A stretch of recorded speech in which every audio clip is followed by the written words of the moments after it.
Murteessuun dura mirgaa bitaa laalanii murteessuun dura mirgaa bitaa laalanii hojiin hojjechaa jiran dhiiroo yaadaa malaani. Murteessuun dura mirgaa bitaa laalanii hojiin hojjechaa jiran dhiiroo yaadaa malaani. Murtii shiraan xaxamte ta cubbuun guutamte dadhabannee kunoo imimmaan galatee burqaa duguggattee fiddee urkaa lolaasaa dafqa gannaqaa dhabanii booyuu jira waanuma fi haqaa yoo hin dandeenye warra danda'u duraa maqaa. Rabbiin akumarraa qarrabane murtiin qabeenya galateen nuti nuuf hin taane maali nama baasa akkanaan usuun callisanii abbootiin seeraa mana murtiisanii haala kamiin dhugaa isaaf kennanii ummanni Itoophiyaa baruu fadhanii wanni gootan hedduu qaanii murtii shiraan xaxamte tan cubbuu guutamte maali murtiin akkanaa tan naman qubsine murteessuun dura mirgaa bitaa laalanii hojiin hojjechaa jirtan dhiiroo yaadaa malaani.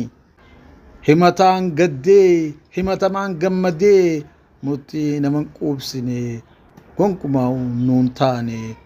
Nyaadhu jee eenyu haraam didee mee ifaa himu warra ija guduunfatee haqa namaatti deemu.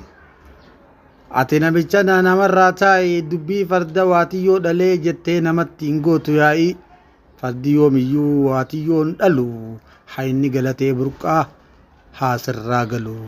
አይዞሽ ገለቴ አይዞሽ በቃ ምን እናርግ በቃ ምንም ማድረግ አይቻልም አይዞሽ ገለቴ ቀነኒሳ ማልራ ከያካስ ጀደ ከንጀዱ namni marti kan beeku jiru